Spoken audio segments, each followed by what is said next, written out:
ரொம்ப நன்றி சார். ரொம்ப நல்லா எக்ஸ்பிளைன் பண்ணீங்க. அடுத்த கொஸ்டின் என்ன அப்படின்னா வந்துட்டு, ரொம்ப கவலையில இருக்கிறவங்களுக்கும் ஸ்ட்ரெஸ்ல இருக்கிறவங்களுக்கும் ஹார்ட் அட்டாக்கான சான்சஸ் ரொம்ப அதிகம்னு சொல்றாங்க.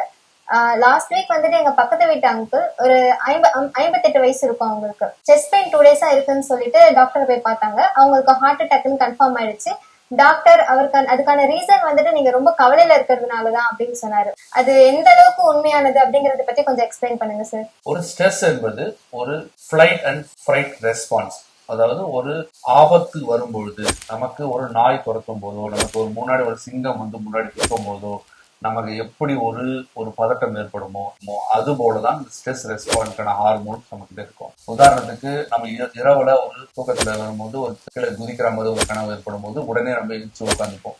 ஸோ அது எதனால அப்படின்னா அந்த அட்ரினலின் ரஷ் அந்த நமக்கு பாடிக்கு ஏற்படும் போது அப்போ பிபியோட அளவும் ஹார்ட் பீட்டோட அளவும் ரொம்ப அதிகப்படியா நமக்கு மேல போகும்போது நம்ம தூக்கத்துல இருந்து நம்ம எழுந்து நம்ம உட்காருவோம். ஸோ இதுதான் உண்மையான ஸ்ட்ரெஸ் அண்ட் ஃப்ளைட் ரெஸ்பான்ஸ்ன்னு சொல்லுவோம்.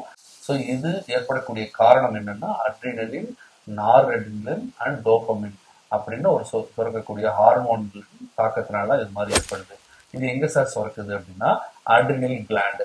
இந்த அட்ரினல் சுரங்கி வந்து இந்த கிட்னிக்கு மேல 2 பக்கமும் இதுல இருந்து சுரக்கக்கூடிய ஹார்மோன்ஸ்னாலதான் இந்த விளைவு ஏற்படுது. இது இந்த ஸ்ட்ரெஸ் மோட் ஏற்படும் போது ஒரு ஜாப் தொடச்சிட்டாரு, இல்ல வீட்டுல ஒரு சண்டை, இரவு தூக்கம் இல்லை, அப்போ சிர்காடியன் ரிதம்னு சொல்லுவோம். அதாவது நைட்ல சுரக்க வேண்டிய ஹார்மோன்ஸ் நைட்ல சுரக்கணும், பகல்ல சுரக்க வேண்டிய ஹார்மோன் பகல்ல சுரக்கணும். இது மாறுபாடா போகும்போது 1 நாள் 2 நாள் இருந்தா பரவாயில்ல. தொடர் கதையா நம்ம தூக்கம் டிஸ்டர்ப் ஆகும்போது, அந்த டீப் ஸ்லீப் போகாம இருக்கும்போது, இந்த ஹார்மோனல் மாற்றங்கள் நமக்கு வரும்பொழுது ஒரு ஃபிளைட் எப்போதுமே எமோஷனலாவே நம்ம இருக்கும் பொழுது எப்போதும் heart beat around the range of 100 to 110 beat வரைக்கும் நமக்கு எப்போதுமே இருக்கும். ஹார்ட்டுக்கான சப்ளை நமக்கு தாக்கம் எப்போதுமே இருந்துகிட்டே இருக்கும். அப்போதுக்கு நமக்கு ஹார்ட் அட்டாக்கான வாய்ப்பு மிக மிக மிக அதிகம்.